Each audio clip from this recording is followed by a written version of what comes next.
OSHO, Dionysius, the Buddha hidden in Christianity. If an Eastern scholar were to encounter someone like Dionysius, they might assume that he had borrowed his ideas from the East. There seems to be an unspoken assumption that the East has a monopoly on spirituality. However, no such monopoly exists. The process of spiritual evolution transcends geographical boundaries. East and West cannot create any fundamental difference in this journey. Jesus could have become a Buddha in Jerusalem, Lao Tzu could have become a Buddha in China, and Dionysius could have become a Buddha in Athens. There is no need to borrow from anyone, for the path to enlightenment is universal. Indeed, researchers have discovered a fascinating phenomenon. Whenever a scientist makes a groundbreaking discovery, others around the world often arrive at the same conclusion around the same time. Albert Einstein once said, "If I had not discovered the theory of relativity, someone else would have within 2 years." How can it be that a scientist in distant Russia makes a discovery at nearly the same time as another working in England, America, or even India or Japan, without ever knowing of each other's existence, without knowing that the other is working on the same problem? Today, this phenomenon is becoming clearer. All great discoveries, though initially pursued through conscious effort, ultimately emerge from the unconscious. And the deepest layer of the unconscious is collective in nature. On the surface level of the conscious mind, you and I appear to be separate individuals, distinct from one another. However, if we delve deeper, we find that our unconscious minds are not so different. And if we go even deeper, we reach a level where we are fundamentally the same. This is what Carl Jung called the collective unconscious. Mystics go even further, saying that beyond the collective unconscious, there exists something even more profound, the universal unconscious. This is the very core of existence, the center where all beings converge, the realm where all is one. All great insights, all profound realizations emerge from this universal center.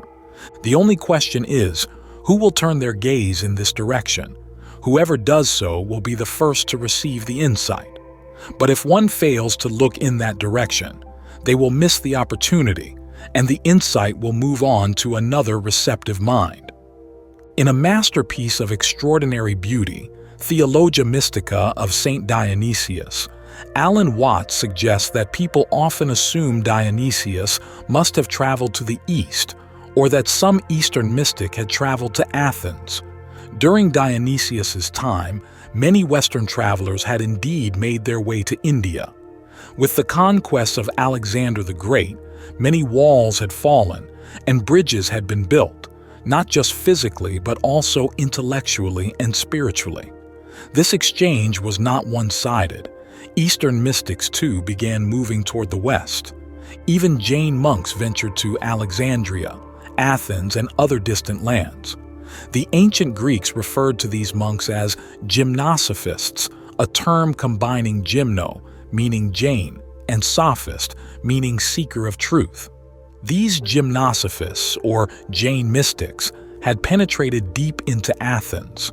Additionally, trade routes between India and Greece facilitated not only the exchange of goods, but also the exchange of ideas and philosophies. Alan Watts also believed that Dionysius must have visited India, as his way of speaking closely resembled that of the East, and his mystical insights mirrored Eastern teachings. Even Dionysius's words remind us of the Upanishads, the ancient scriptures of India.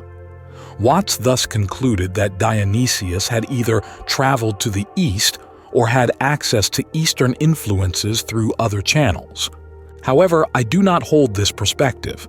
From my own experience and understanding, I believe that truth manifests simultaneously in different places in remarkably similar ways. Lao Tzu never traveled to India, nor did anyone from India meet Lao Tzu. China and India were separated by the vast Himalayan mountains.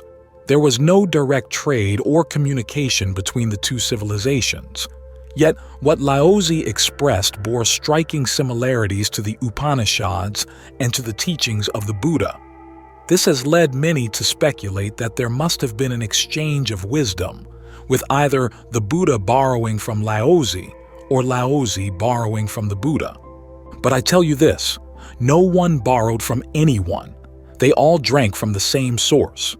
And when you drink from the ocean, whether from the shores of India or the shores of China, it tastes the same, always salty. Truth is the same way. It carries the same essence, the same fragrance. There may be slight differences in language and expression, but even those differences are ultimately insignificant. Sometimes, even those differences dissolve entirely. Dionysius was a Christian, but more than that, Dionysius was one of the most radiant spiritual phenomena in Christian history. Alongside him stood figures like Meister Eckhart, Saint Francis, and Jacob Boehme, though such individuals were rare. This scarcity was due to the fact that Christianity had become a highly organized religion, leaving little space for true mystics. If they existed at all, they had to remain underground. They had no other choice.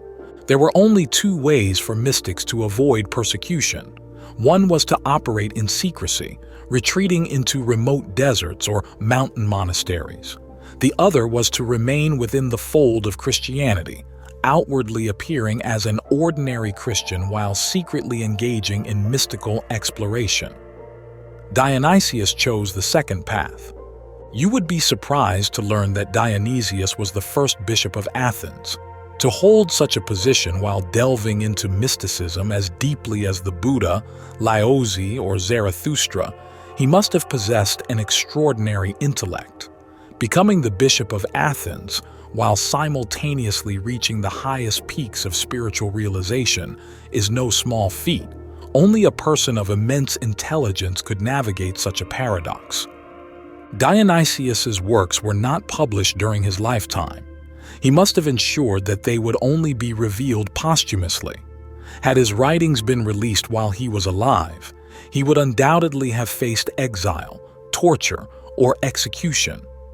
A wise man, one who has no desire for unnecessary suffering, would not invite trouble upon himself. If suffering was inevitable, he would accept it. But he would not seek it out.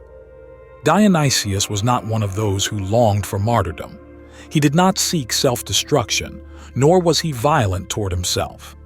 Dionysius was a rare phenomenon. He managed to exist within Christianity, holding a high position in the church, while simultaneously attaining profound spiritual enlightenment. This is something truly remarkable. His intelligence must have been unparalleled, for he successfully outmaneuvered both the Vatican and the popes. His works were labeled as Christian theology, yet in truth, they had little to do with Christianity. Jesus himself would have agreed with Dionysius, but the institution of Christianity, the organized church, would not.